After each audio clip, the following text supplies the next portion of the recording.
That's the purpose of the Word of God.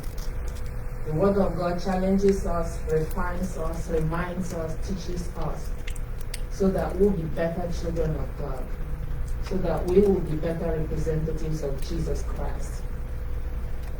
You know, after thinking about what Mary did by lavishing that perfume on Jesus, and the heart with which she did it, because Jesus saw through her heart. She wasn't doing it for show, and Jesus knew that. Jesus knew that she was doing it as an act of worship. And this causes me to ask myself, what value do I place on Jesus? What are my priorities? In my heart of hearts, how do I regard Jesus? Because we're going to do communion this morning, and the passage we read today talked about the Last Supper and Jesus' betrayal. And it's like, where is my heart? Do I have the heart of Mary, where Jesus is on the top of my priority list? Or do I give Jesus the leftovers of my life? So this is for us to think about. Because when he said, do this in remembrance of me, when he ate that bread and drank that cup and shared it with his disciples and said that they should do this in remembrance of him, he knew what he was going to do. And he placed a high value on us. That's why he did not leave that dying. He could have walked away at any point during that time. He could have walked away and not do it. But because he valued us so much, he even allowed himself to be sold so cheaply.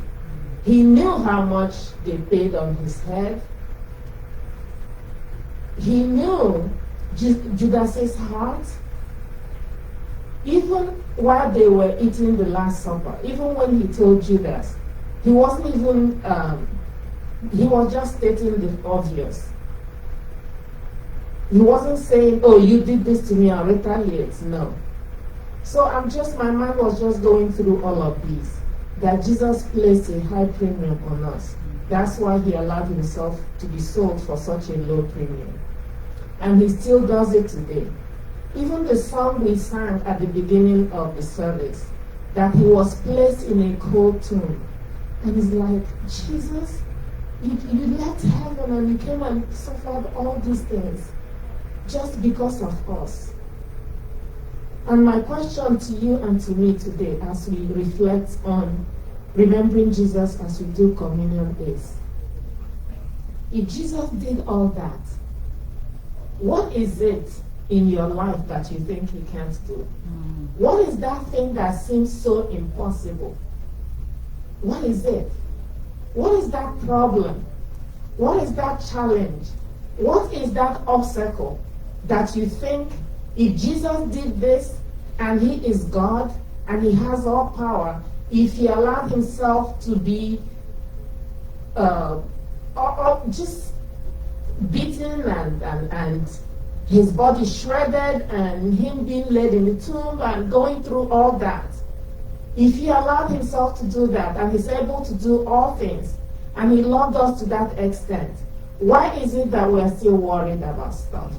Why can't we leave it in his hands and let it stay there?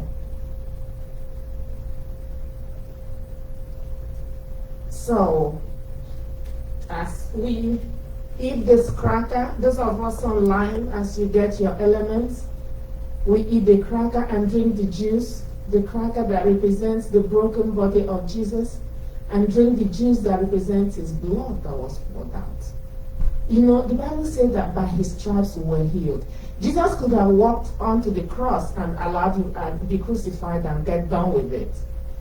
But somebody could have thrown a spear on him into his heart and, gotten rid of, killed him and that. No. He went to the whipping post. He allowed them to to beat his body, because he was paying the price for our health. That's why the Bible said that by his stripes we were healed. He didn't just go and put his hands out and die. No. He went through all the steps, went to that whipping post, allowed himself to be bloodied beyond recognition just because of us.